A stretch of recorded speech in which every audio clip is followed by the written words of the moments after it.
Rulers of the shining moon, heaven, earth, and sea, I call upon you, and you, darkness, power, bring magic unto me.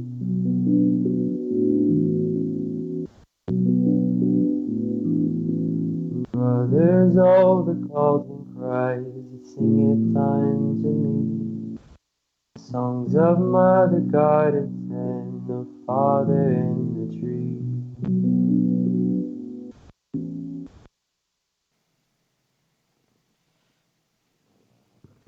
Hello, my lovelies. This is Paisley Wild, and we are off adventuring into the spaces between. I hope y'all are doing good. Having a lovely Saturday evening. It is just wild and rowdy here. Ah, look, I have a Paisley mug. Uh-huh. Hey, don't knock the mug, man. um, we sorry, it's been just a weekend already, and we are being broadcast live, of course, on Truth Frequency Radio, iHeartRadio, TuneIn, and TalkStream Live, and off in YouTube World. So hello, YouTube. Make sure you're hitting that like button, the thumbs up. I see y'all in there. Lots of y'alls, all y'alls. Just saying. You're Midwestern, not Southern. Stop it. Hey, it depends on which part of the Midwest you think I'm from. Just. No, and if you are listening to me when I am not live, send me an email at wildepaisley@gmail.com. That's wildepaisley@gmail.com. And then if you want to support the show, please do so. That's at etsy.com/shop/Monarch Mountain Studio, and Mountain is MTN. And you can also go to the Patreon. That's patreon.com/the spaces between. You know, why is your microphone in your chest like that? I mean, goodness gracious, man. Where's it supposed to be? Well, you know, maybe if you had a chest. I don't know, y'all. What? Ha ha. Oh, my goodness. Get to the show. Yeah. So the call line is open tonight. It's 213-233-3998. Or if you're across the pond in the UK, it is 44203-393-2871. And, you know, the Paisley mug contains an adult beverage, so that may be part of the problem tonight. Rummy orange creamsicle floats. It's not rummy. They're rummy. No, it's not rummy. You don't have rum in yours? It's not rum, dear. It's vodka. Oh, that's right. See how dumb I am? No, I've seen you on rum. Oh, yeah. It's an adventure. So, yeah. In the chat rooms, I do see we've got Spread Love, Indigo Child, Daryl, Todd, Vlash, Helpful, hello, hello, and also Elisa Brittany, Aussie Tiger, Black Tree, hi Julia, Deb, hey, the lovely Deb is in the house, Elaine, Ethan, Pam, Jessica, Jody, Lois, Renee, Suzanne, Titan, Tracy, and Mr. Don is in the chat room. Forever and always. Yeah, So, what's happening? what's happening? Someone keeps messing with my lampshade. Yeah. Well, let's see what's new. So, NeSe will be on later. Hey, Sonia, and hello, and Bomber. NeSe will be on here, I think, at the bottom of the hour. He was going to give me a call when he was ready, or send me a text. And kind of, I got to thinking, you know, he offered up, and I said it'd be great for him to discuss, you know, some of the more Native American path and the way magic works and such, you know, what he can share, because a lot of it is very much personal and private, so he will not be able to share all of it, but yeah, be able to give some info, which I think will be interesting. And then I think he's got a plan. Hold on. And then kind of his story, his journey, and then the ritual spirituality ceremonies, and then intentions. So kind of setting intentions for this next full moon. Maybe get some energy out there for this corona stuff, which went to the Wally World and braved the Wall Martians today. Nice. And Juking left and right. yeah, I swear some people. And it's interesting, because right now the CDC says that we all need to start wearing masks. No, they recommend. Yeah, right. My show birthday is technically tomorrow, isn't it? The 5th? No, it's the 20. I think you said it was April 5th. Oh, yes, that's right. It's a couple It's days. tomorrow. That's right. Yeah, it's tomorrow. Yep. That's right. So yes. Yay. So yeah, masks everywhere. I have never seen the craft section and the fabric section Empty? of Walmart ever so busy. Oh, That busy. poor gal, she was cutting fabric like nobody's business because people are, making their own little masks. Well, they say only two layers of cotton, right? Mm-hmm. It only takes 2 layers of cotton to resist some of this issue, Mm-hmm. and that's mostly just issue from aspiration, which, breathing out, talking, you aspirate, Mm-hmm. So they say really that's all you need to do, and wash your dang hands. Hi, Mary. Yeah, wash your hands. Soap is doing an excellent job of cutting the germs, just like it has since the invention of soap. And I think Dawn needs a shirt that says Bigfoot mastering social distancing since the dawn of time. I may have to make that. Oh boy. Well, Because, yeah. do anything you want. Tonight, with the paisley mug and the adult beverage, it's slightly orange flavored. Yes. So, little tiny bit of orange soda, whole lot of vodka. No, it's about half full of soda. Mm-hmm. About. So, Mm-hmm. yeah. I figured why not? So I am on a 3-week hiatus from my employer. Congratulations. Yep, neither. And so yeah, why not have an adult beverage? Because sure, just adult beverage responsibly, folks. Yes. And whomever can create a mask with a portal in it so you can drink through it would be just make lots of money. Oh boy. Oh, they're looting in Cape Town, Marie? I'm sorry. Wow. That's just crazy. I don't know. The world's just in a crazy place right now. Crazy place. So I got to thinking, maybe we should talk about home protection before NeSe comes on. 410. 410. 410. Louisville Slugger, I can do it too. Well, at least you're thinking. Yeah. But I don't think you mean, like firearms and weapons. Yes. Sippy mask. Sippy masks. But you're not talking about like, physical protection, are you? No, I'm talking about, protecting with the elements and, magic and what kind of stuff that you can do. Mhm. So your moon water that you're going to make. You could do sun water too, because why not? You could do cascarilla powder or cascarilla chalk, or you could double it up and make the cascarilla powder with moon and mix it with moon water to make the chalk yourself. So you have cascarilla mud? No, it's real faint. You compress it and you turn it into chalk and you can draw with it. It's actually really good for writing sigils like on door frames and using it as chalk for or drawing your circle and stuff. So. Wow. Hadn't thought of that. Salt water. Yes, Julia wants to come and Have an adult day. an adult day. I like this idea. It's a good plan. Maybe when it's not snowing. Actually, it was gorgeous today. The sun was shining. Had the door open. After 2 inches of snow overnight. Mini-Me went out and ran around for a little bit. We've forgotten how to run around, so she promptly, twisted her ankle, just like I would have done at her age, because she is my child. Yeah, Daryl says he's crazy, but he's not really afraid of the virus. Right. And you know what?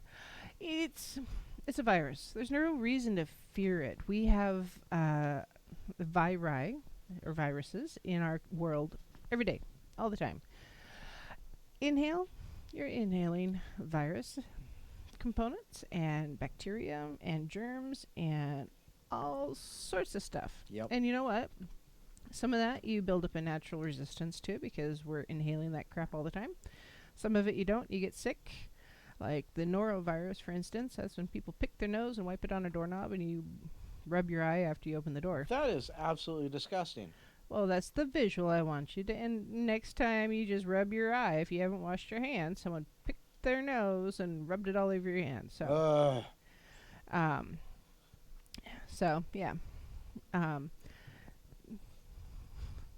seriously, I mean, it's yucky. It's disgusting. Wash your hands, and try not to put your fingers in your eyes, or somebody else's eyes, or anybody else's nose.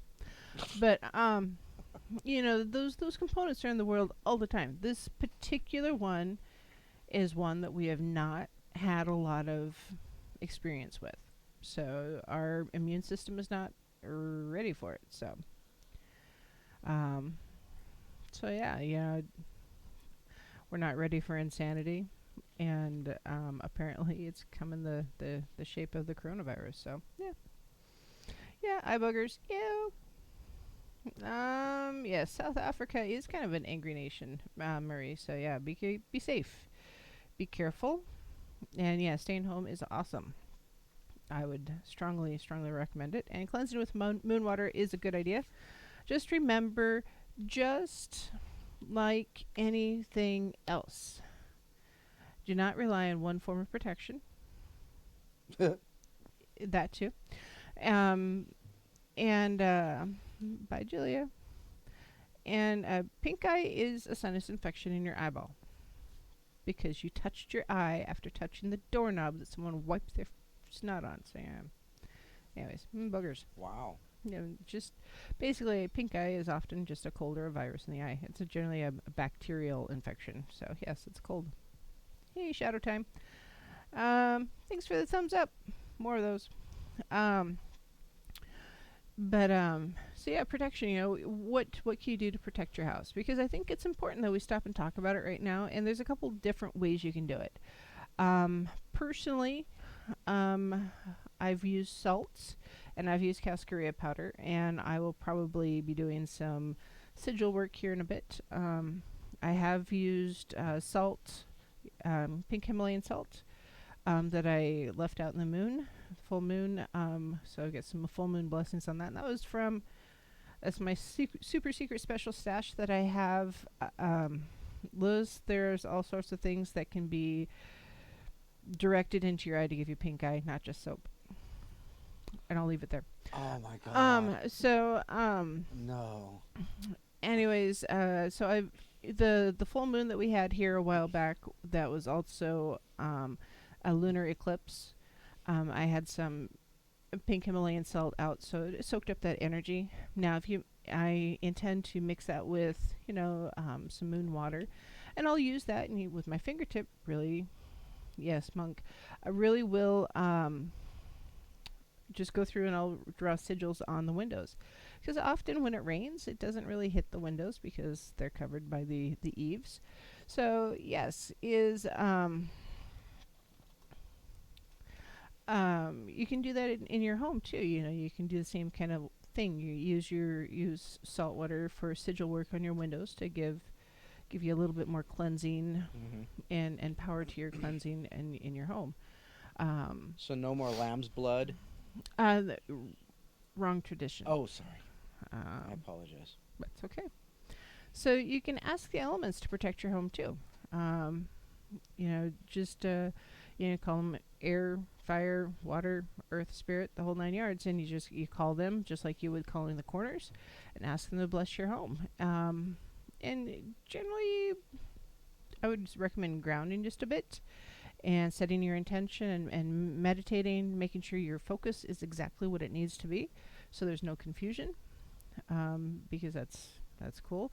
You can do it just with fire. So with a candle or sage or incense, go through and bless the corners of your house just like you would in a cleansing, but you're blessing instead of cleansing.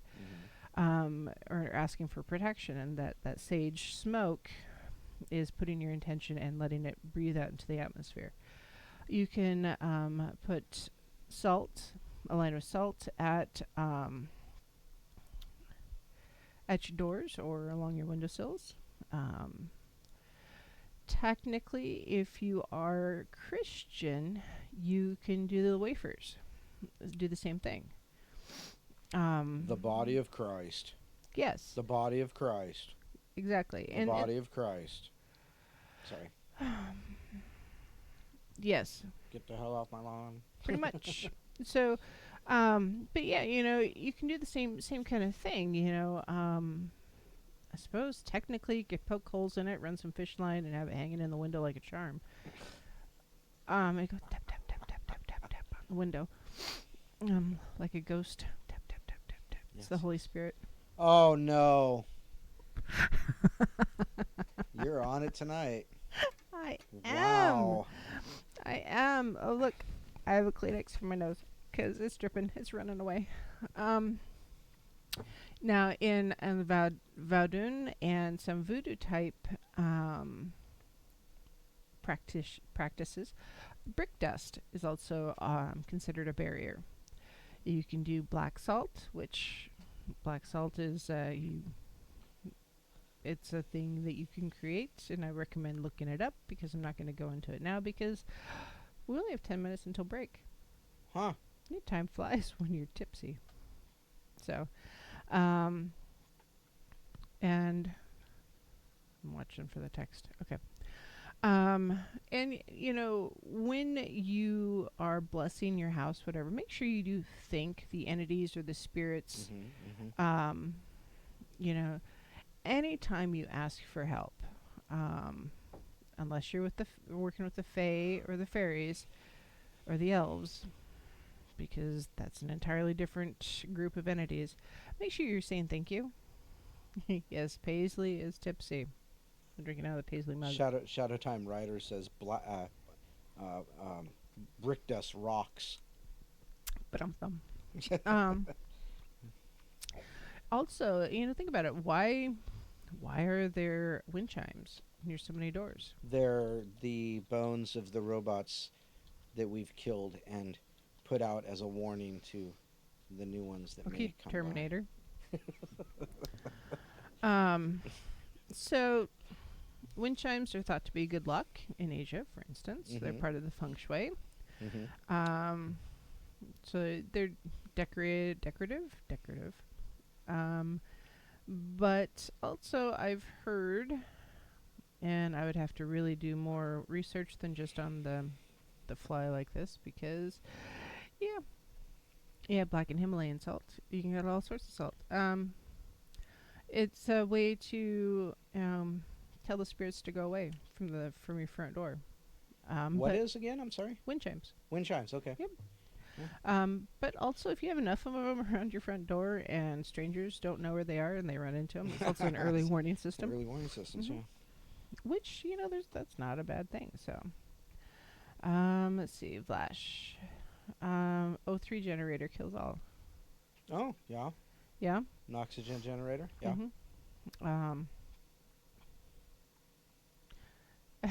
A doctor, Pam, says that she just popped into Facebook, and the first post says, "Drinking alcohol will keep the coronavirus away." It can't live in that kind of environment. It can't live in 75, 85, 80 degrees either. So let's hurry up and warm up. No doubt. No more snow. Yes, Tibetan bells. I don't think I have Tibetan bells. They're more Scandinavian type bells at my back door. And then I have wind chimes all over the place because I love them. I came upon one that was dragonfly, was a little thingy, and then the wind chimes, just hanging in a random tree on the property one time. It's been about 3 or 4 years. So that's by the back door too. Because I really like dragonflies. They're transformative. Awesome. Yep. So how's Mr. Don today? Good. Power nap, about an hour. That was kind of nice. Not something I get to do much. Just got done with the portal. That was fun. I always like doing the portal, especially when we have massive, participation from the chatters and the callers and that kind of thing. It's always fun. So been good. I'm not too worried about this whole virus thing. I'm kind of nihilistic in that idea. If I get it, I get it. If I don't, I don't. And if I get it, well, I'll die or I won't. Apparently that's your two choices. You either die or you don't. And just be prepared for whatever may come next, you know. So not too worried about that kind of stuff. But anyhow, So, going back to protection, maybe you'll sleep better if you have some lavender near you. Maybe. I think some more vodka might work too. Yep. Well, so if you have the opportunity to have plants around your doors, fennel is really good as a protective, or honeysuckle. Okay. Which here it's also called mock orange because it smells kind of like an orange blossom. Pretty awesome though. Thistle is very protective. If you've ever bumped into thistle in shorts or barefoot, it's protective. But also violets.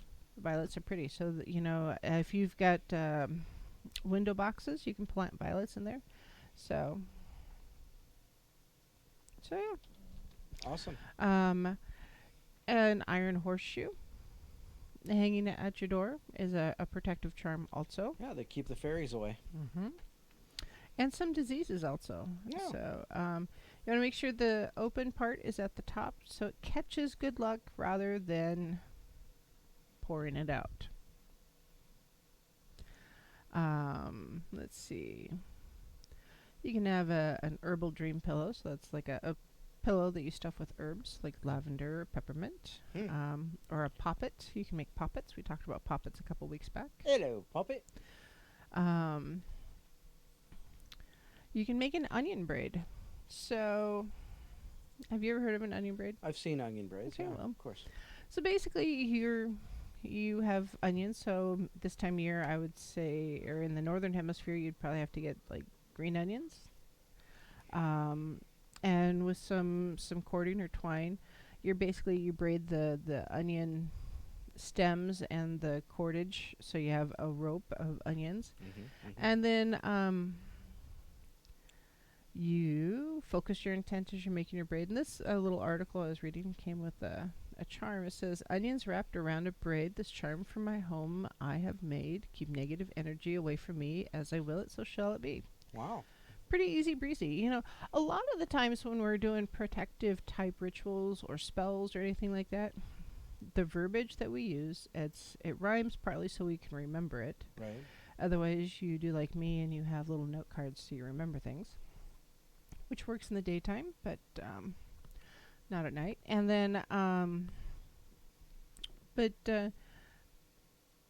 if you overcomplicate your rhymes, then you kind of lose track of the meaning of what you're trying to do, and focus. Your charm or whatever it is you say should be pretty direct and specific to the thing, and clear and concise. Exactly. So that's why it's good to write it out beforehand and kind of figure it out, and then put it in your book of shadows so you have it.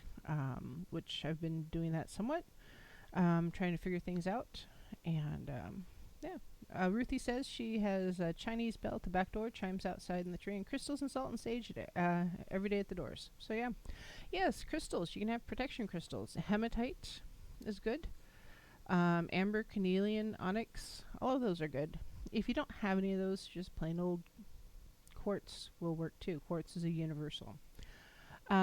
Marie mentioned that she's waiting until after this is all done and over with, the whole virus stuff, and then she's going to get some chimes. If you've got some old silverware that you don't like very much, you can repurpose those, your knives, your forks, your spoons, so you can turn them into chimes. But they're not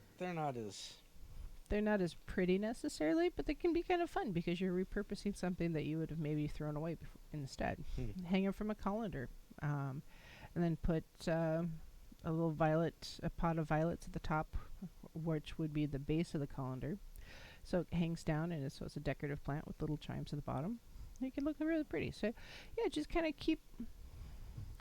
repurpose, the things that you have in your home, because right now we can't just run out to the thrift store and get a bunch of stuff to turn into chimes, or go buy stuff. And you can order stuff from Amazon. Yeah, but it takes like 3 weeks to get to you now. I know. It's partly because they're kind of on strike. So yeah. Well, that's true, huh? Yeah, rosemary's good too. So So yeah, just set your intention. Be aware of your surroundings as much as possible. I mean, right now, and Marie is having some issues, of course, in Cape Town. But it's quite possible that kind of mess could spread to other places with looting and such. So yeah, be aware of your surroundings. Don't just strap on your mask, look down, watch your feet, and go. Yeah, make sure you're paying attention. So, hey Treva, have I ever made a witch's jar? Yes, I have. Shadow Time. I have a prosperity jar that I have in a super secret safe place. And then I've got some other stuff that I've made some other jars too, just little trinkets and type protective, like cascarilla powder, the Himalayan salt, or lavender. I've got lavender too, so I've got all that kind of. Generally, I just kind of go with the opal and the raven's head. So, but yeah, salt's good. If you've already got salt, just set your intention. And do what you gotta do. It's break time. We'll be right back on the other side and talking to NeSe. So we'll see you in a bit, guys. So mote it be the spell forever done.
shining moon, heaven, earth, and sea.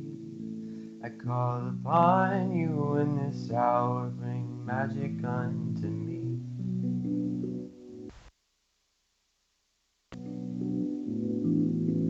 Brothers, oh, the cauldron cries, sing it unto me. The songs of Mother Goddess and of Father in the tree.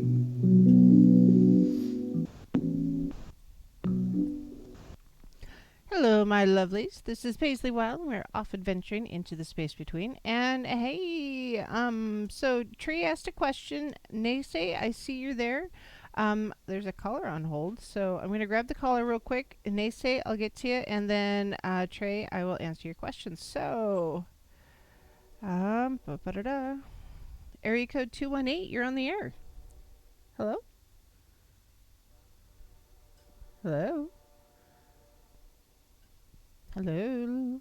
I finally pick you up and you're gone. I'm so sorry. I'm not very good at this call board juggling stuff. Yeah? Are you there? Are you there? Hello? Hello? Hello? I'm going to put you on hold again real quick, and I'm going to answer Trey's question, then I'll come back. So, yeah. So Trey asked a question about kyanite. Kyanite's a blue silicate type mineral, and it's called an aluminosilicate. So it's got aluminum in it. It's a metamorphic type rock, meaning it's been combined, and it kind of a fibrous looking, kind of like mica. But it's really pretty. It's got this really bluish, light gray kind of thing going to it. And it, it's got a healing bit to it. So it's a balancing stone. Really good, balances out your chakras and such. And as you use it or wear it, it should calm you. You calm your psychic abilities and help you to, communicate a little bit more and just relax and de-stress a bit. So, and just check in on this caller again. Hello, area code 218. Are you there? Oh, Hey, Hi. I guess I don't really know how this works. I just Hello. called in to hear NeSe, my friend. Oh, you talk. called in? Okay. Okay. Well, I will put you back on hold then, and so you can hear NeSe. How's that? Will that work, or did you want to? All right, sounds Okay. good. All right. One moment. Alrighty. And what did I do? I touched something. Hey, NeSe, how's it going? Are you still there? Did I lose you? It is going as am I here? Yep, you're there. I am doing as fantastic as the universe allows. Thank you so much for asking. And how are you? I am doing well. I don't think you're in the chat room when I was talking about it, but I've got a nice paisley mug now that I'm drinking out of, and it's got an adult beverage, so I'm feeling quite relaxed. Ooh, like literal paisley, like Paisley Park? No, like just the paisley print. It's got little blue swirls all over it. It's cute. See? I would Nice. send you. I cannot well, confirm no, or deny it.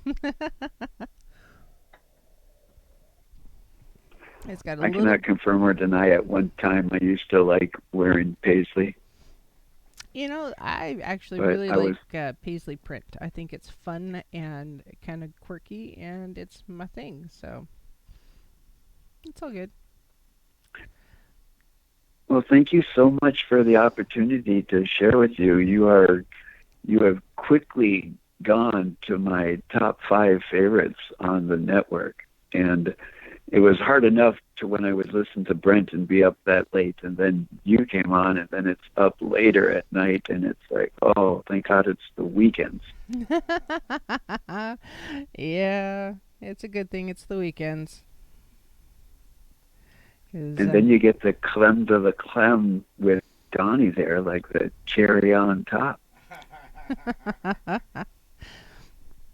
Yeah, well, I kidnapped him. It's all good.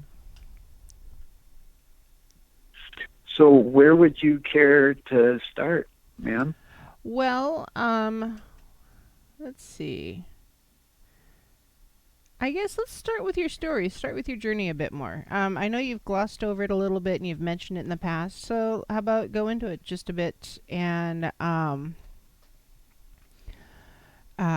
just, how did you get to be you? Okay. Well, I'll start with, in English, saying how we used our protocol as a Anishinaabe enrolled tribal member of the White Earth Reservation. I prefer to be called NeSe. My English name is Kevin Richard Shores. I am of the Bear Clan. I am also a protector or a defender. I'm not a fan of the word warrior, but that's one of the semantics that is utilized. My reservation is the White Earth Reservation, where the clay is white. I currently live in Moorhead, Minnesota, in the boundaries of the good old U.S. of A. Mm-hmm. And I am very grateful to be here. Thank you to the universal creator or God or whatever. And may we all find the path that we're supposed to walk on, and may it be exactly how it is supposed to be, with least amount of interference from outside forces. Okay, very cool. But I have survived now, since it's after, the equinox, spring. I have survived 53 winters. I was born in St. Paul, Minnesota, in the summer of love, 1967, June 22nd, which is supposedly the calendar's date around the summer solstice. I was born on a full moon, and I'm very connected to the moon. I am of Native American descent. I am a card-carrying pedigree. I have my papers, and I have my tattoo on my forearm, metaphorically and literally, because I tattooed my BIA number to my forearm, because we are counted like the Jews as a Native American. And I have my own concentration camp, but we call them reservations. I was born in the Twin Cities, so I used to call myself a concrete Injun. I was raised in a pretty white neighborhood, lower middle class, and carefree and foot-free and carefree. Used to jump on my bike and disappear all day, and it was back in a time when your parents said just be home by dinner. And so I would go find the woods and go fishing and do all those things that little boys do. And my father was in the military, and relatives in the military, and we used to go up to the reservation and go to the powwows and do a couple birthdays and stuff, and I would meet all of my cousins, and I was pigmentally challenged, especially in the spring, because I didn't tan well over the winter. But by the end of the summer, you definitely could tell I was Native.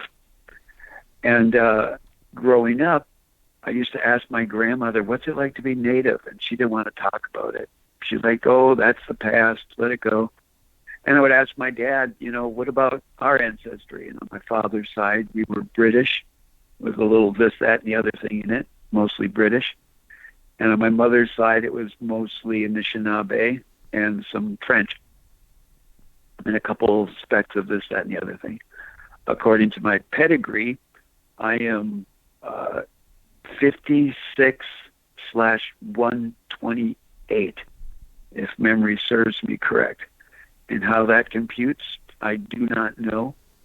I know that at one time, the way that they determined a full blood to a half breed is through a scientific denotation, where they created this incredible tool of preciseness, a paper clip, and they straightened it out, and they would scratch your wrist. Mm-hmm. And if your wrist if the scratch was redder than your skin, then you were a half-breed. But if your skin was redder than your scratch, you were a full breed. And because of that, they were able to swindle large chunks of the reservations from all the Native Americans after they took everything else. Who is they? The powers that should not be. Mm-hmm. But I grew up not knowing and just accepted that I was of Native American descent, realizing every year in school when they would talk about natives that I wasn't being told the truth because it's not what I recall hearing. And then I didn't know what to do after high school, so I joined the United States Navy. And since I was a black sheep of the family also, because most of my family members were in the Army, but it was a ridiculous thing for me at the time because with the last name Shores, to join the Navy, I got a lot of ridicule. And while in the military, I was given experimental inoculations just before we went into the Persian Gulf for my assessment. Spent 73 days, something like that in the Persian Gulf. And we were there during the Kuwaiti oil crisis. We went in there to protect a ship that got hit by an Iraqi missile. Mm-hmm. I got out of the military, was married at the time. The marriage did not work. The military is not very marriage friendly. Unfortunately, things were what they were and got a divorce. Got 2 incredible children from that partnership. And then in about 90, I started feeling sick. And I go to the VA and I said, something's wrong with me. And they said, nothing's wrong with you. Here's some Voltaren. Figure it out. And so next thing you know, within 2-3 years, it was so painful to walk. I went back into the VA, said something's definitely wrong. They ran me through the ringer of tests. My super thin medical record all of a sudden metamorphosized into 3 folders, each of them about 1/2 inch to 2 inch thick. And they diagnosed me with rheumatoid variant disease, which is a fancy name for, I don't know, but it looks like arthritis. Mm-hmm. And so I followed the regimen. I jumped through the hoops of what they wanted me to do with the medications and this, that, and the other thing, to the point of where I'm injecting myself with steroids. And within 3 years, I find myself having to use a wheelchair to get around. Here I was, a lead singer in a band, thinking on top of the world. I had a concrete pony, my motorcycle, Mm-hmm. long hair, okay looking. And oh, Don, if you'd like that image, if you could throw that on there, if you could, that'd be funny. That'd be a good image. But when I got sick, I started questioning my spirituality. When I was younger, at the age of 15, my father's ideology of church, being raised Lutheran, was I'll be back to pick you up in an hour. Going to church, I had a poor experience of some major hypocrisy that enraged me enough that when my father picked me up, I said, I'm not going to church anymore. And he couldn't really say anything because he didn't go to church either. And the reason he didn't go to church is because he was a truck driver and he was gone Monday through Friday. So all he had was the weekend to take care of the property and the house. And so I said no more. But I still always believed in some kind of higher power, some type of energy, deity, something, because something can't be created without being witnessed. And so in the microcosm or the macrocosm, on a macro scale, there has to be something watching over us. And when I got sick, I really started questioning it. And I was in cosmetology school. I went to the Aveda Institute in Minneapolis, Minnesota. And my partner at the time was the makeup artist for Horst Reckelbacher. And she was a very learned individual. She did a lot of traveling and everything. And she introduced me into all of these different religions because I was wondering, with all of these religions, which ones were right? And so I started looking for the oldest religion, going back into ancient Mesopotamia and India and China. And then she said, what about your Ojibwe? And I use that loosely because at the time, that's what I called myself, Ojibwe or Chippewa. Because Ojibwe is what the French called us, and Chippewa is what the English called us. But in our language, we're called Anishinaabe. And so I started researching how long were the Anishinaabe people here in North America. And then I found out the boundaries. The Anishinaabe people were almost 1/3 of North America, including Canada and America. And if you've heard of the 5 civilized tribes or the Iroquois Confederacy, they banded together and created a wampum or a treaty between all of the tribes. And they said, hey, if the Anishinaabe try to encroach on our territory, we are going to gather together and resist them. Because the Anishinaabe, the men were 7 feet tall and the women were 6 feet tall. And if you find some full-blood Anishinaabe or Ojibwe or Chippewa, look and see how huge these men are and these women. They're big people. And so then, as I look in the discernment of how long have the Anishinaabe been here in North America, I'm looking through architectural evidence, archaeological, that's it, archaeological evidence that has been suppressed to where my people have been here 120,000 years in North America.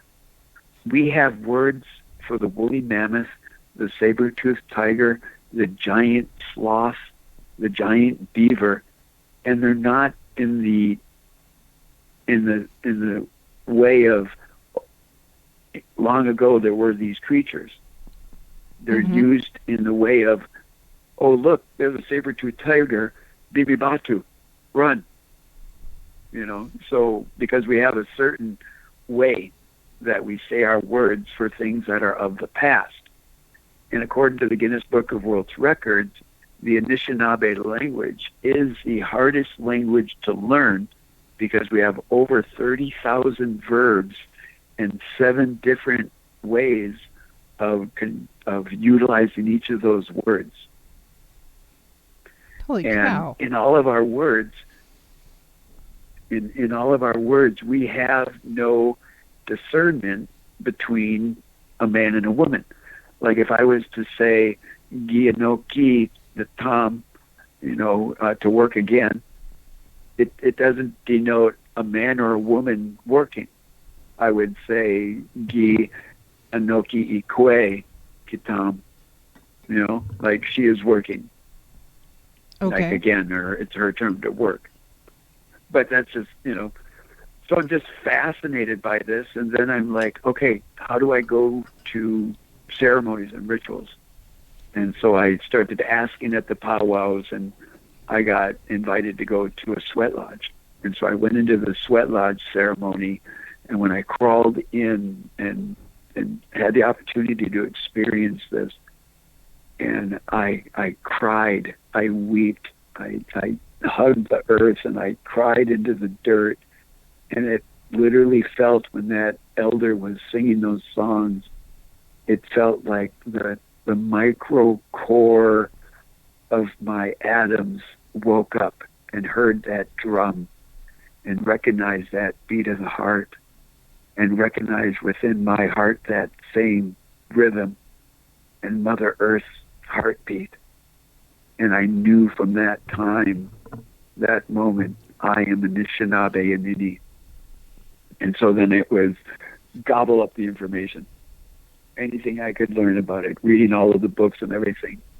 And at the same time, excuse me, I get a little choked up about that story. That's a powerful story. I totally understand why you'd get a little choked up over it there, NeSe. That's a very So- significant connection that was forged. Or recognized. Maybe it was already there and it just needed the recognition of being. So, totally understand choking up over it. All right, thank you for that opportunity to take a little slurp. Sorry if it was too loud. So at the same time, I'm getting sick and I'm getting sicker, and it ruined a lot of my partnerships that I've had, because I'm having these partners witnessing my health getting worse and worse. When at one time, I was in a band and I used to love going dancing, and people would joke at me because even when the lights came up, I was still out there dancing, and as I kept following this path of trying to find my spirituality and my connection and stuff, and then finding elders to talk to and do rituals and ceremonies, I learned that I needed to find or be bestowed a name. So I found an elder and presented them with tobacco or a sema. And the first thing he said to me is, "What took you so long?" and his name is Walter Porky White. He's my Niue, my namesake. And he said, "Yeah, I'll do it." And I gave him tobacco, and I started getting impatient. It took almost a whole year to go by before I was able to get my name. And I would call him up, and his partner would answer the phone, his wife, and she'd be like, "Hi, Kevin." And this is before caller ID. And he'd go, "Hi, Kevin." "Nope, not ready yet." And I'm like, "How'd you know it was me?" He said, "Porky just said you're going to call." Yeah. And just weird stuff like that, and then doing these rituals and ceremonies and just noticing the recognition of the patterns. It just kept exponentially increasing. And my mother always talked about us being sensitive to things, because I've had experiences, as Don has heard, and maybe a lot of the audience may or may not have. I'm sorry if that's my ego, but I've shared, with my dear brother Brent, some of the craziness, bizarreness that I've experienced throughout my life. Right. Mm-hmm. And as I continued the path of being an Anishinaabe, as time progressed, I received my name.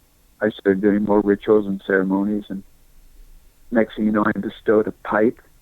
I was given a pipe, and then I was also given an eagle bone whistle, and I would receive eagle feathers, and I would go to Meday Lodge, and it was just one experience after the other thing that just kept embedding me more and more to be Anishinaabe and Nini. And that's what I proclaim. But, if you break me down in the genetic composition, I am also British, and I am also a mutt, more or less. But if you were to label me, it would be a miracle, but I would prefer to be Anishinaabe, because that's where I feel my entity lies or lays. And through all these rituals and all of these teachings, I find it so more plausible and possible to go through what we're going through right now with a positive attitude.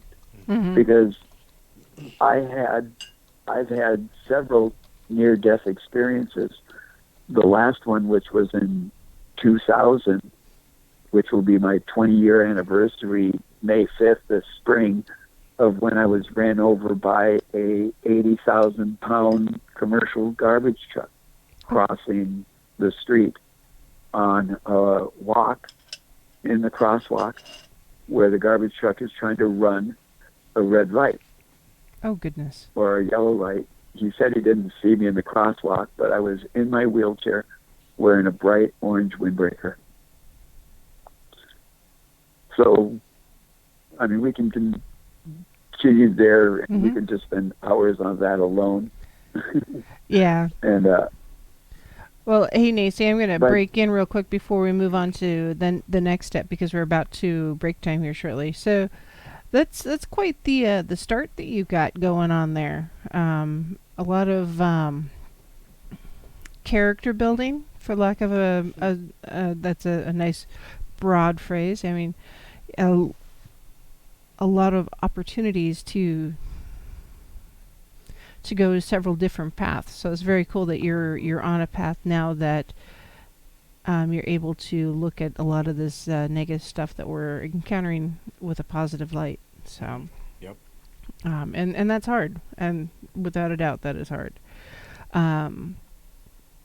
So we're gonna go to break real quick, and then when we come back, oh, my phone timed out.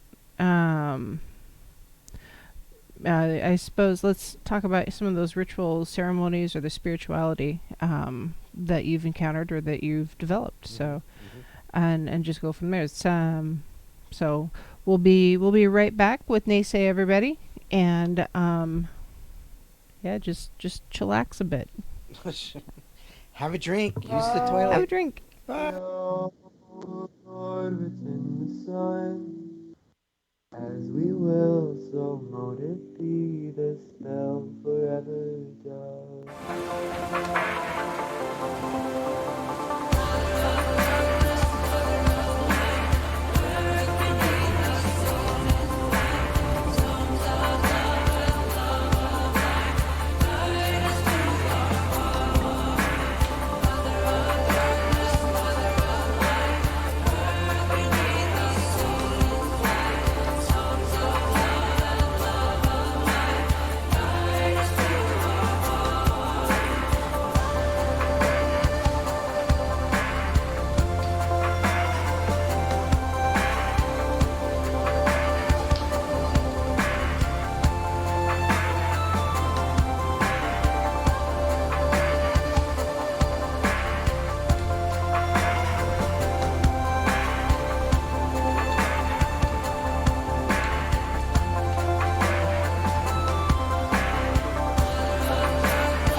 Hello, my lovelies. This is Paisley Wild, and we are off adventuring into the spaces between with NeSe, because NeSe is awesome, and he's telling us about his story and his path, and it has not been an easy one.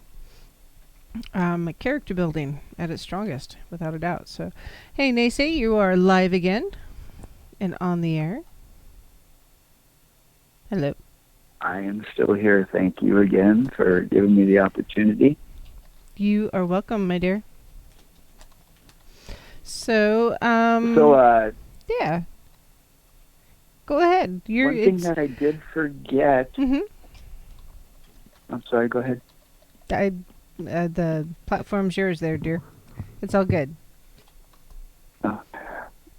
One thing that I did forget is that I suggested last night that if people would to grab a pen and a piece of paper, and if they have any cloth, 2.5 inch, 3 inch square, and we can use that a little bit at the last half hour when we talk about setting our intentions and doing what we can to be the action of change in this incredible universe. So as an Anishinaabe, through the teachings that I've been privileged to hear, we have rituals and we have dates, or excuse me, I can't even say dates, but that we have periods within the cycle of the year that are for lack of, I'm not a fan of the word sacred, because I think everything is sacred. There's nothing more sacred than anything else.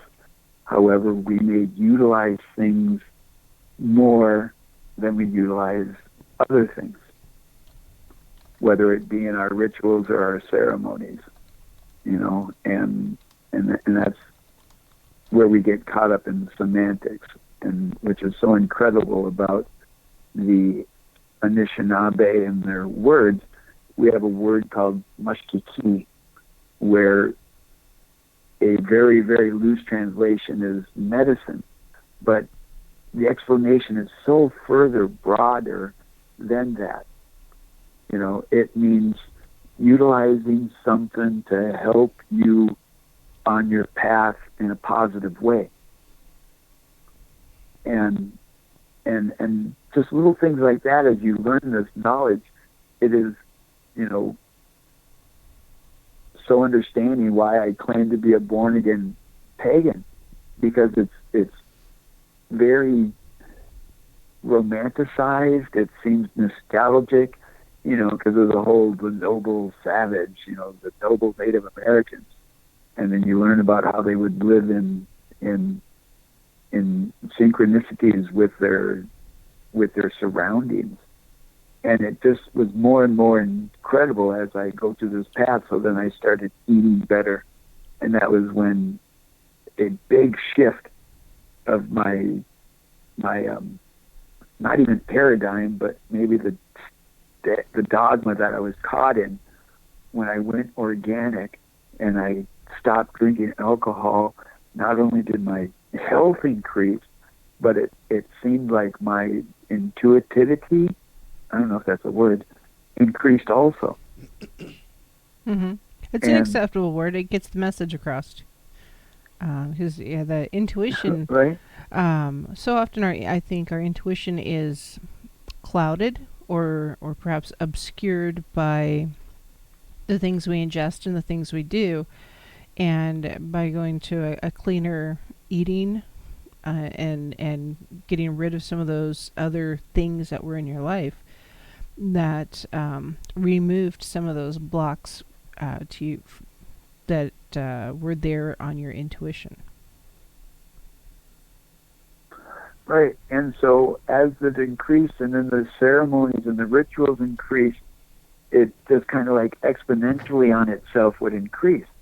And so as we go through our cycle that is called the year, there's 4 pivotal points on that cycle.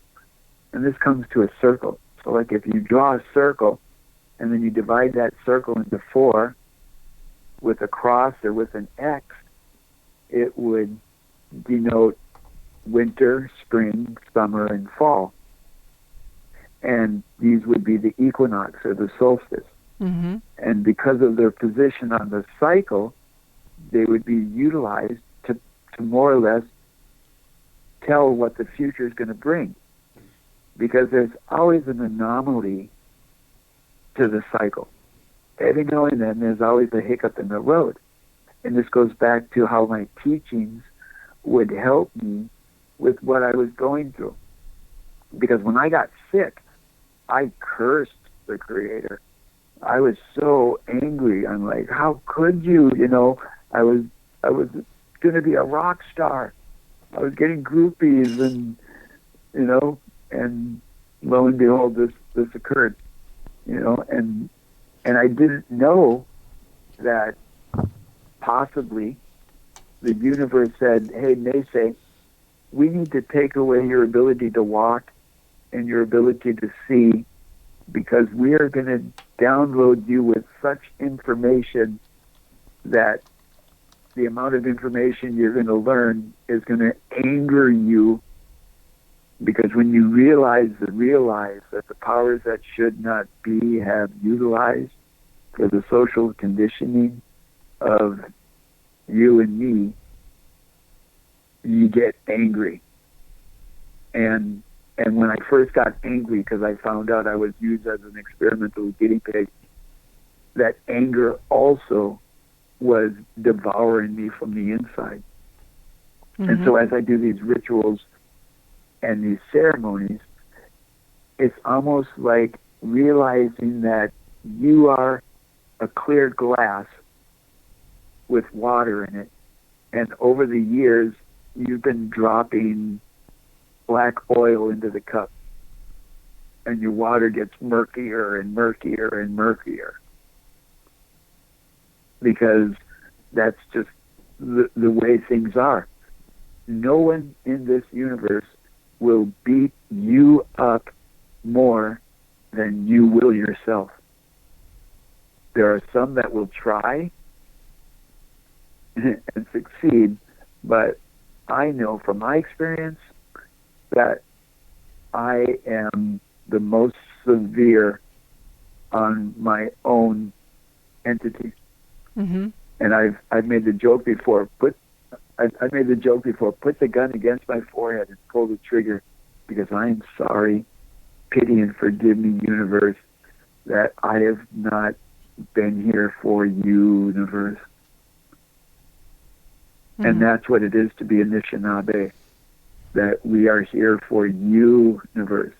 Because you can't have a universe without you and I. Mm-hmm. And so when we learn these rituals and these ceremonies, and then we learn these teachings from my elders, one of the teachings is one simple rule. And you live your life with one word, one rule: respect. And if you respect everything, how can you go wrong? Mm-hmm. How can you go wrong if you respect everything? And then if you're able to sprinkle that respect with a little bit of love, the more power to you. Mm-hmm. Because as we learn all of these rituals and ceremonies, we learn that the Holy Trinity is positive, neutral, and negative, or the mother, the father, the child, or Jesus, God, the devil, or whatever, because Mm-hmm. it's all about electromagnetic fields, and this is the circle. Back when we were primitive, if you have your piece of paper in front of you, and back when they were primitive, allegedly, you know, they had sand and they would draw on the sand. The first thing that you can draw is a point. Mm-hmm. The oldest symbol throughout the world is just a point on your piece of paper. And then the next symbol is a line. Mm-hmm. And from that point and from that line, then you spin it around and it's a circle. And then you notice that circle is the cell. And when the cell is in harmony with itself, it is a perfect sphere, because the circle is a two-dimensional representation of the three-dimensional sphere. Mm-hmm. And so if we have that circle with the point in the center, and if that point in the center right now is the coronavirus, and if we are on the edge of that circle, would it not be in our best interest to change the perspective so we can see it from many different angles to make a discernment on the center? So in the circle, there are 4 major corners. That's called squaring the circle. And at each of those corners, then there's an arc, and then the next point. So there's 4 arc angles, 4 arch angles that go around the circle, and they do a discernment on the center. And this is where the teachings of my ancestors go into sacred geometry. If you think of the medicine, the dream catcher, the dream catcher is the Fibonacci sequence. You know, my ancestors, they were very, very intelligent, because imagine the physics that is needed to make a bow and arrow. There's a lot of physics, you know, because you got to know how tight the string is going to be pulled, and you got to know the angle of shooting it when you're shooting it. You know, so then as I go to these rituals, like the first major ritual was a sweat lodge, and this is a purification ritual. I'm making the assumption here that most people have heard about it, but basically it's like a dome that's set on the ground, and it's covered so it makes it pitch black inside, and they bring stones inside, and there's usually an elder that's, well, not it. There's usually a person running the sweat lodge, and you go in there, and they use these sweat lodges for many different things, either for cleansing or for portals, metaphorically and literally. And that could be a story for another time, but if a sweat lodge, and forgive me and have pity on me if this is upsetting anybody, but if a sweat lodge is set on a ley line, there may or may not be a very good possibility that you can use it as a portal. But I'm just a crazy man. I'm just saying, in an insane world. No worries. That's interesting. And no, I can see that, because sweat lodges, you're doing your cleansing in the ritual itself. Ley lines are a strength and a power all on their own. Excuse me. And combining the natural earth power with your ancestral power, I could see how that could definitely cause a conjunction and create a portal. So Titan, real quick, in the chat room, wanted to know if you have been on a vision quest, or if you have knowledge of what a vision quest would entail. Well, from my teachings and my experience, a vision quest was a opportunity for young adults, when they're going into that whole maturity of taking the opportunity to do what my people do is they fast. And it's once they come into maturity, then they can start doing their fasting. And depending on the individual, would depend on the fast. Usually, and this is one of the coolest things about my ancestry, because it's all about respect. It's like, I would never ask you to do something that I've never done myself. And I don't expect you to do the same thing I do, because you are your own entity and I am my own entity. But there's kind of like a very loose guideline to rituals. And people have found out that following a protocol or following a ritual, you know, you keep it consistent, then they work. They create what the intention is creating. But you have to go through the whole trial and error. And if my ancestors were here for 120,000 years, that's a lot of trial and error time to get it right or wrong. Depends on the individual. So when you come into your maturity, you would go, and my people originally, they used to build nests up in the trees. And they would go up into the trees and they would spend 4 days in this nest with your pipe, and you wouldn't eat or you wouldn't drink for 4 days. And some might think that sounds crazy, but my latest elder that I go to for knowledge and wisdom, he knows of people that are still doing 10-day fast, no food, no water. Mine, I've done 9 days fasting, just a liquid fast, because of the medication I'm on. I need something in my stomach, or it would just give me major gut rot. And so they would do this 4-day vision quest, or this 4-day fast, because imagine what kind of ponderings would you have if you sat with yourself for 4 days without drinking or eating? Don't you think you'd have a couple good conversations with yourself? I sure hope so. But then I tend to have a lot of conversations with myself anyways. So I am my own best listener sometimes. Sometimes worst, but yeah. Let's see, Black Tree asked, can you be too old for a vision quest, or is that something that could be undertook at any time? I would strongly and humbly suggest that if you wish to do it, you start with fasting for 1 hour. Then you try it again for 2 hours. Then 3, then 4, or if you want to be courageous and say, I'm going to do 24 hours, no eating, no drinking. And do it, because I can't, without having more discernment with you, I can't, tell you what to do. I can just tell you what I've done. And it's up to you to be the action of your change. Okay. And so start with that and start doing that. I mean, we got this great opportunity since we have this pandemic going on, and they want us all to self-quarantine ourselves. Yeah.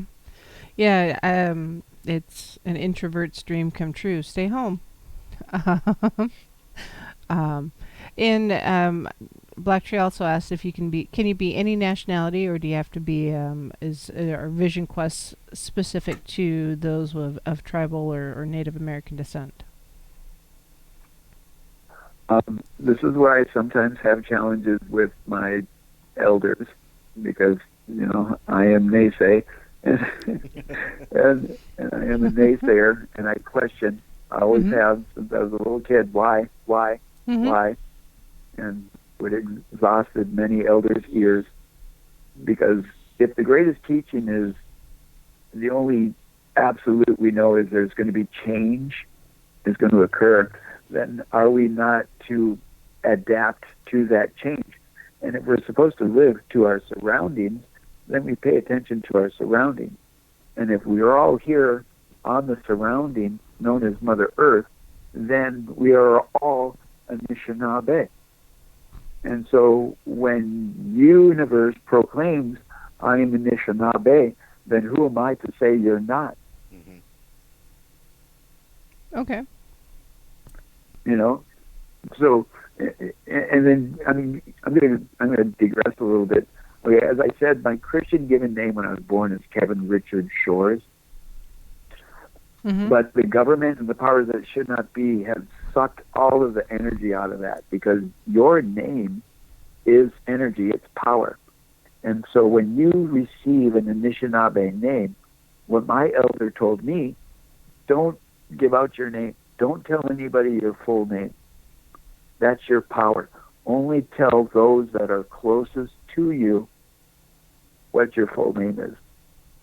And so if you take the very first 2 syllables of my name, it's NeSe, and that's what I prefer to be called, and it's kind of like a nickname, Mm-hmm. you know. But like my mother and my my siblings, and my children, they know my full name, but they're also instructed that we don't say these names out in the general public, because if you look at all those scary movies when they're fighting the demon or the possessed person, they're always like, "What's your name? Mm-hmm. What's your name?" And we're taught through social networking that when they capitalize the letters, it means you're yelling. Mm-hmm. Look at all of the legal government documents that have our full name capitalized. And so are they not just screaming our energy from us? Interesting. It's just looking at it from the different angles. Mm-hmm. Because as we go around the circle, as we go around the powwow grounds, we realize that circle is within us and beyond us. Because we have the simple,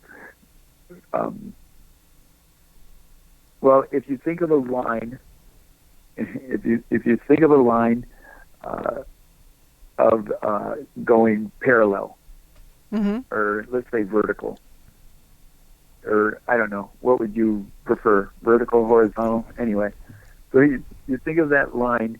So let's say if it's horizontal, like a face of a clock, which is a circle inside a square, because the square represents man, the circle represents circle, Mm-hmm. the woman is the circle.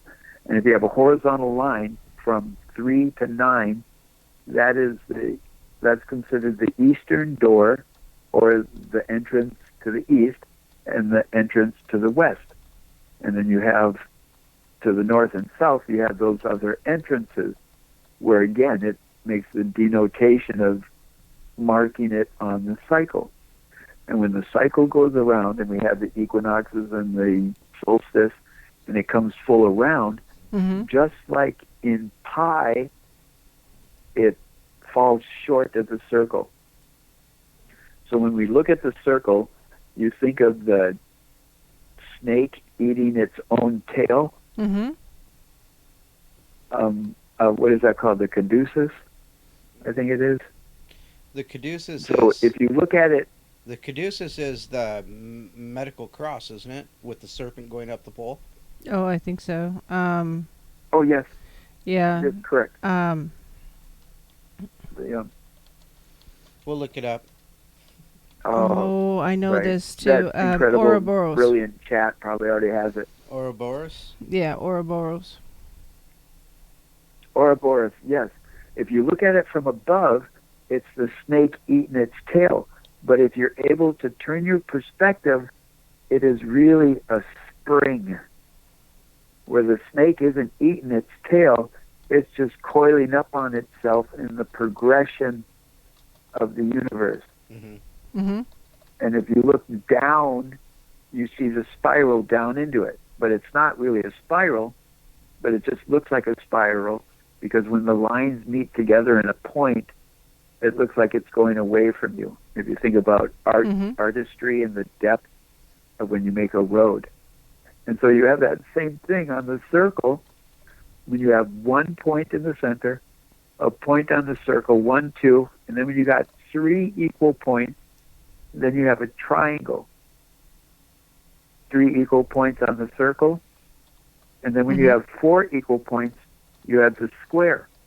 And this is how it continues to go back and forth from technology to nature, which is the Anishinaabe way of life.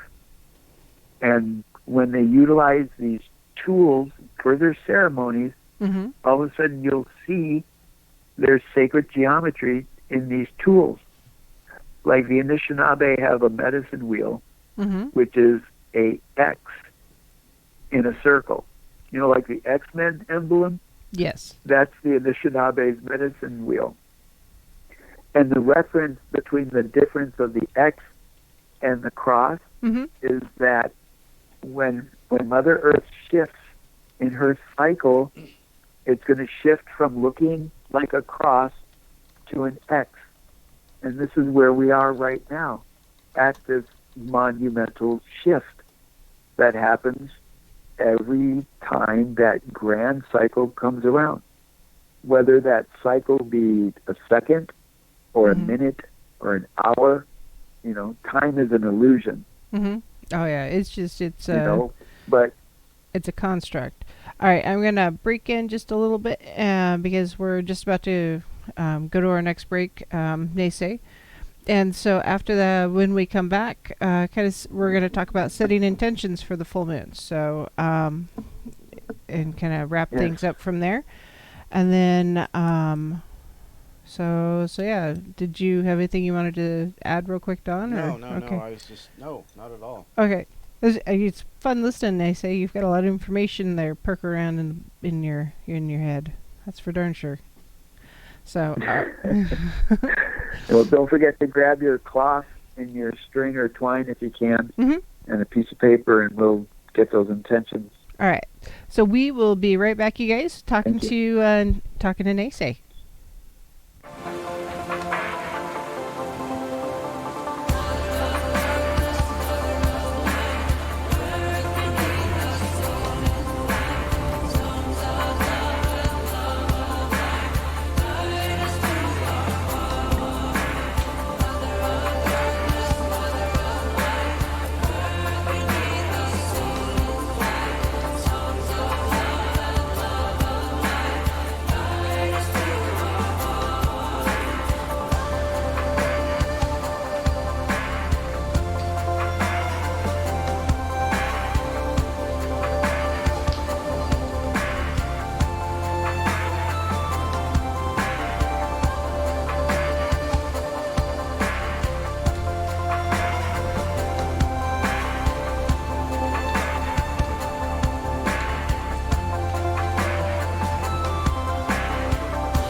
Brothers of the shining moon, heaven, earth, and sea, I call upon you in this hour, bring magic unto me.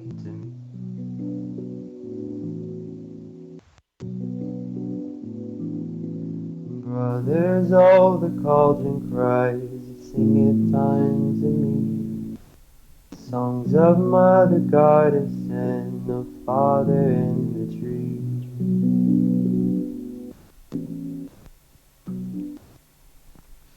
Hello, my lovelies. This is Paisley Wild, and we're off adventuring into the spaces between. And we've been talking to NeSe this evening, learning about his path and his traditions and kind of what he's been doing. And so he and I had chatted here, and it was suggested by those in the chat room also, that it would be good to set intention for the coming full moon, the big supermoon that we've got coming up on the 7th, and are here in the northern hemisphere, and just kind of get a plan going, see what we can do as a collective to impact some of the insanity we're experiencing as a society right now. So, NeSe, getting ready to set some intentions, right? Well, absolutely. But first, let's give a little homage to Cherie and Chris Geo for creating TFR, because I believe that if you go to TFR.com and you become a member, that you can check out all of Paisley Wild's previous shows. And also, she can be found on YouTube and her Etsy.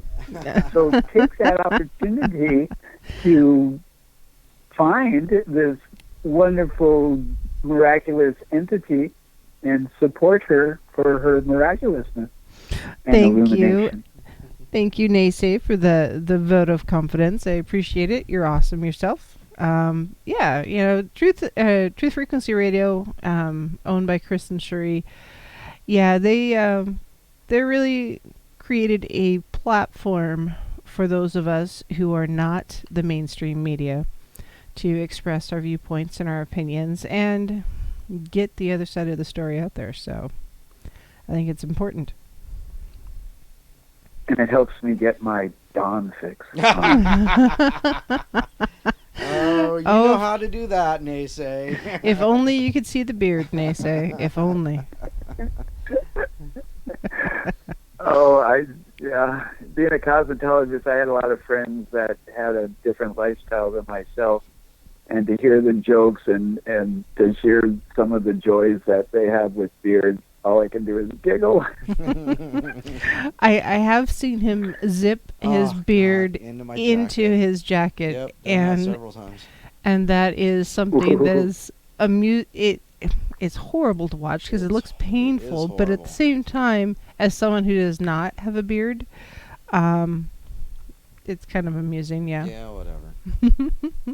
It reminds me of the time when my braid got caught in my wheelchair wheels. Oh yeah. Owie. I was going to say I don't like paper shredders either. Yeah, paper shredders. I like long hair. I've had long hair for a very long time. It's a little short right now because I needed the trim. But yeah, I have tried to put my seatbelt on with my hair down sometimes. I've wrapped myself up.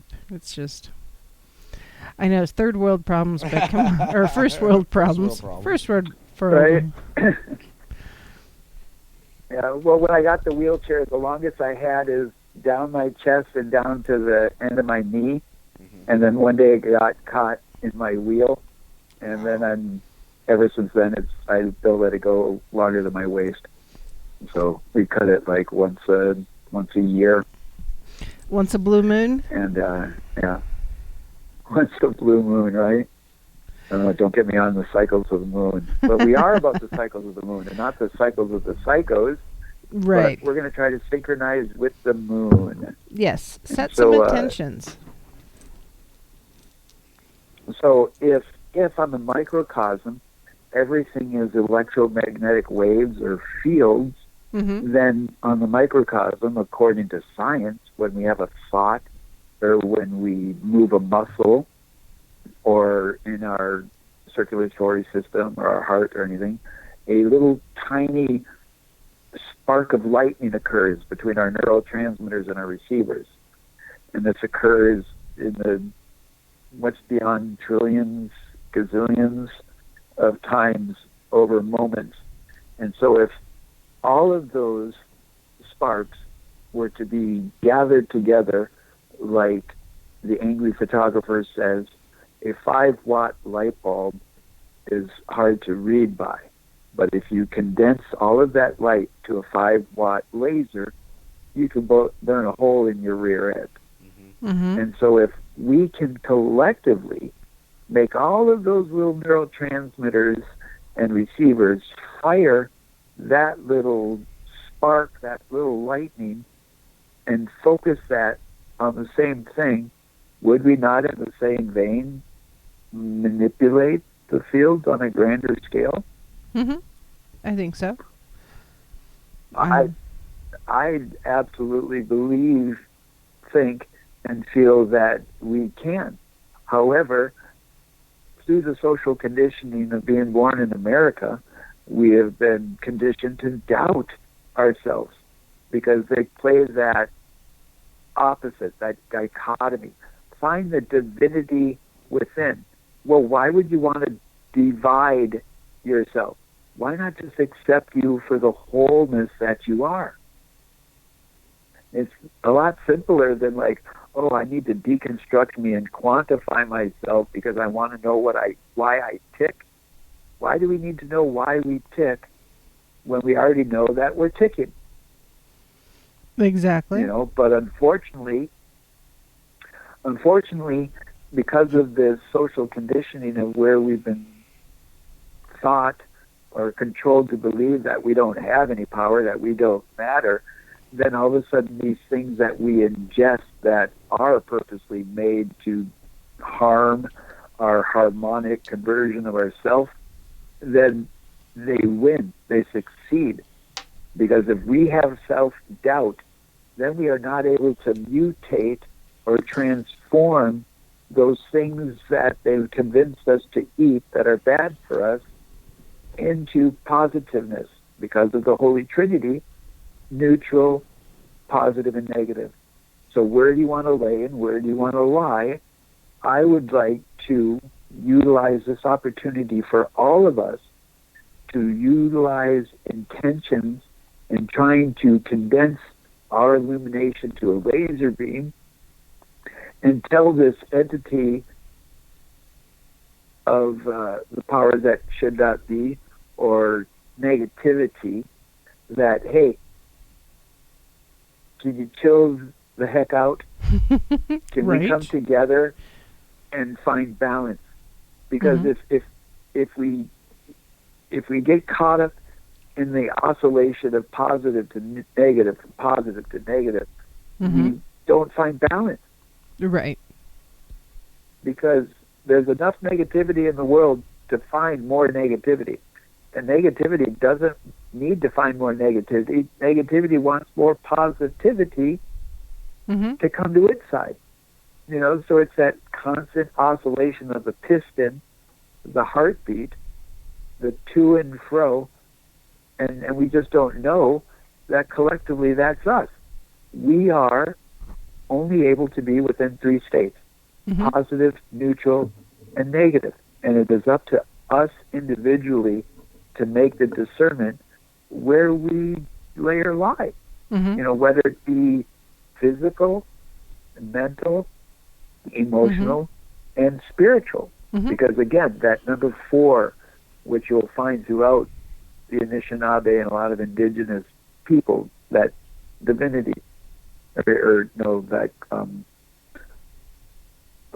just had a brain fart. Forgive me, feeling a little gassy. Must be the chemtrails.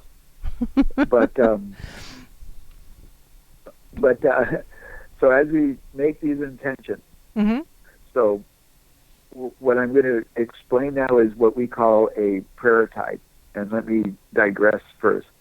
Bujuanin, NeSe, Indigenikas, Anishinaabe, Minoa, Kevin Richard Shores, Indigenikas, Jaganashi Mug, Makwa Nindunde, Minoa, Nindogichida, Aki Minoa, Galbikabi, Gawababi Ganikog, and Dunjiba, Minoa, Moorhead, Minnesota, Nguminte, Ganikana, Nigwich, Dichimanadua, Pegish Bimaduzi, wait a minute. So all I did is I used our protocol and introduced myself in my native language for the want and the need of not disrespecting any teachings or anything. Mm-hmm. So I asked that the creator or Gitchi Manitou, share the words that I share properly.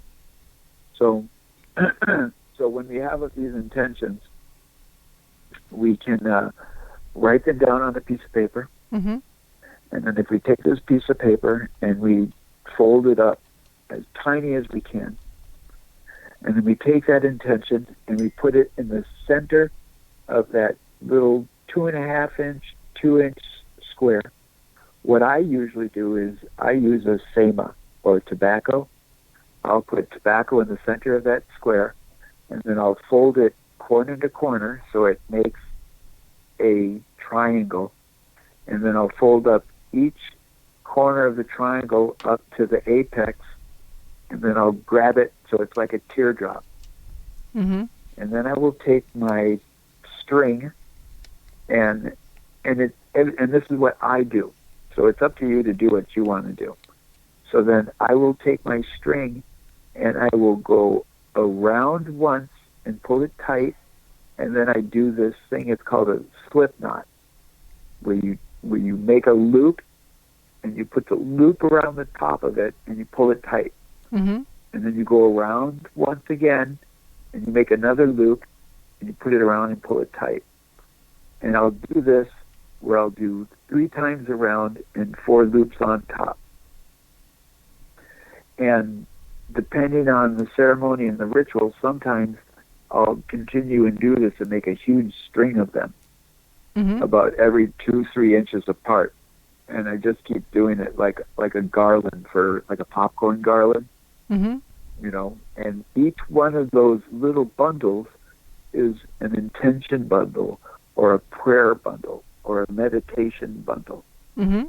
And so then when you write down your intentions, your intentions of, hey, this next month I'm not going to have sugar, or this next month I'm going to exercise every morning, or this next month I'm going to do something constructive, positive for the universe. And you put it out there. Mm-hmm. And we utilize that cycle of the month, because now a lunar month from full moon to full moon is 30 days. So now we have 30 days. And the claim is that after 28 days, it's habit forming. Mm-hmm. So then as we create those intentions, we put the one intention in the little prayer bundle, we tie it up, and we go to the next one. We make that next intention, whether you take a little piece of paper, fold it up, and put it inside there, or if you use a sema or kanikanik, Mm-hmm. or what, it's up to you. It's your universe, and you sometimes go up to 72 or 73, and this goes back into the sacred geometry and numbers in that, because we as humans, or as Anishinaabe, Mm-hmm. we're the ones that are all caught up about counting. Mother Earth, she doesn't count beans. Mother Earth just goes as she is. And it's crazy in the verbiage that the powers that should not be utilized. Like right now with this coronavirus, they want to flatten the curve. Mm-hmm. Now, why would you want to flatten a curve? If you think about being on a river and you're coming up to a bend in the river, well, that's the unknown. There's a bend in the river. We don't know what's beyond the bend, and that's fear. But if we can flatten the curve, then we can see clearly from point A to point B, which is linear thinking. Mm-hmm. And this goes back into that sacred symbol of the circle with the square inside it, with the circle inside that square, and then a square inside that circle, and as above, so below, into the infinite. And then you find out that it's the golden means and the Fibonacci sequence upon each other, because they do this miraculous dance of like the caduceus, where they show the line with the snakes twisting up it, which is a wave, because as we follow the moon cycle and we chart it, we see that over a period, it's a wave. Mm-hmm. It's like that snake. It's like the curve. And so when we know the curve and we realize the cycle of the curve, then it's easier to make a prediction of what is coming next. So right now, the cycle says that we're about to come upon a full moon. Mm-hmm. In the irony that on Tuesday, here in Central Standard Time where I'm at, just as the sun rises, the moon is setting. And just as the sun sets, the moon is rising. Mm-hmm. So look at how synchronized that is of the length of day and the length of night compared to the light of the moon and the darkness of the moon. Because if we synchronize into that greater energy, think that all night we have been going without that bombardment of the electromagnetivity of the sun. Now there is some of that field is coming through the earth right now, and it's hitting us from below. But then when you go out and you greet the sunrise, it is a incredible, miraculous thing, because if you pay attention, you will notice that at one moment, especially if you're out in the woods, at one moment, at the sunrise, all the animals will stop. And there's literally a pause. Yes. As that sun crests. Because that's that energy. All of a sudden, all of that energy that we've missed all night is coming, bombarding us. And then that sun goes up to the zenith, and it's shining right down on us, where we cast no shadow. There is no darkness when the sun is directly overhead, and the only shadow we cast, the only darkness we have at that moment, is that our souls are dark. As we stand up erect under the sun, casting the shadow, which is the sundial, which is the circle with the pencil or the penis of Osiris in the center, or the medicine tree or the medicine wheel with the tree of life in its center. Mm-hmm. And as it casts its shadow, it denotes the different cycles of the circle. Like we have a clock where all of a sudden it says 12, 1, 2, 3. Oh, it's 3:15. We have to do this, we have to do that. Well, if we get locked into that prison of time, then we don't synchronize with the sun and the moon. And what would you rather synchronize with? The sun or the moon, or with man's prison of time? Well, and so when we write these intentions, mm-hmm. may I humbly ask that we write one and ask of this corona entity to neutralize, to find balance, and maybe be even more directly that if you are not here for the betterment of all of us, Anishinaabe, then we give you one moon cycle to march on, to leave, or else, because that's the way we are. You tell somebody, you address your grievances, and you tell them to stop.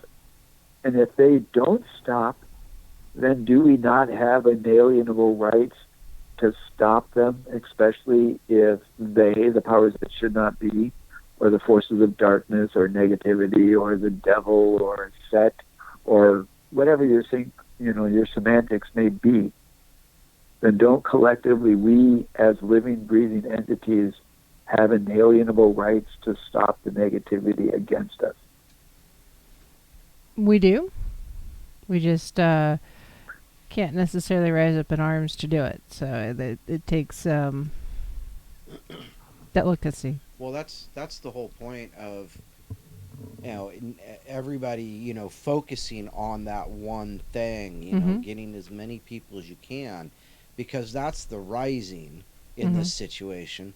It's putting that intent to that one thing, and that's like the laser focus. Yeah, exactly. Yeah. And so yeah. Well, I would be willing to be vice president if you'll be president, Don. No, that's all right. I don't want to. I lead too many people astray. I don't need to. I don't need to take us all with us. Yeah. Well, that's why I won't roll for president, because I'm blind. You don't want to follow me. So we could call it the Blind Leading the Blind campaign. There you go. Right. Help NeSe find better sight 2020. Maybe I should roll for vice president. Yeah, you never know. You never know. Stranger things have happened there, Mr. NeSe. So, so thank you. Yeah, I think setting intentions for this moon, I think it's going to be good. Right. Whatever your chosen practice or ritual is for setting your intentions and putting them out there and releasing them into the universe. It's not just so much setting, but you need to release them out.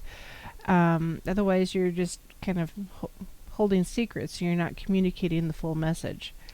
Right. And so we've got just a couple minutes, NeSe. So I'm going to go ahead and wrap it up with you, my dear. I will probably talk to you in the next couple days. I generally sleep in on Sundays. What's that? The last thing I wanted to quickly share is when you make your little prayer tie, then hang it up somewhere.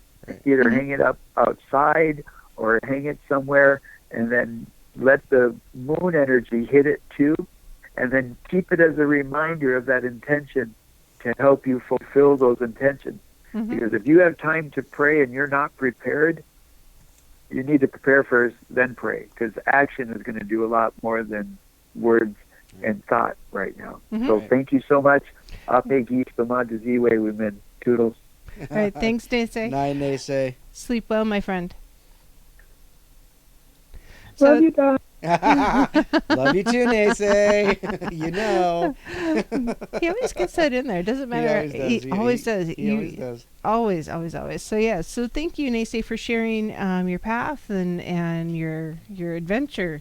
I generally view life as an adventure because there's some ups and downs and all arounds and everything else, and often it's hard to see where we're going when we're in the middle of it, because we get just stuck in the moment. Right. And I think right now we're a little stuck in the moment because we're seeing just the insanity that the media is putting out there. The toilet paper shortages and the runs on medical supplies and the hoarding of things, and it's just, I think that's the muck that we're trying to struggle through. That's the negative intention that people are putting off. It's the selfishness, the me. It was the reactionary It was expression of fear. Yeah. So it's people are afraid right now, so they're reacting because they didn't plan, so they don't have an action. So take a deep breath this weekend. Focus your intent. The full moon is coming, and I know it's hard to celebrate the Sabbats right now or the Asbats because we can't really get together. But do what you can. Light a birthday candle. Instead of a regular candle, because they burn out so quick, you don't have to worry about fire and all that. Or just set your intention, be safe, you guys. Don't breathe on one another right now. Social distance. Social distancing. Don't which touch. Which is a fake thing. I'm telling you, Bigfoot. Follow Bigfoot. Social distancing champion. He's never been social to begin with. Why would he need a distance? You need physical distance, not social distance. Exactly, physical distance. Don't forget to socialize and touch base with your friends and your family. Whether it's email, regular mail. Just don't invite them over for a barbecue. Right. And stay connected with your fellow man. And just don't lose touch of your humanity as we go through this mud that we've got going on. So thanks for joining, everyone, and listening, and thank you again, NeSe. And so we are off into our own adventures now for the rest of the weekend, and we'll see you next Friday. No, you'll be on Wednesday at the Paranormal Portal, but I will see you on Friday. So merry meet and merry part, and merry meet again, and I hope y'all have a lovely weekend. Good night! As we will, so mote it be, the spell forever does.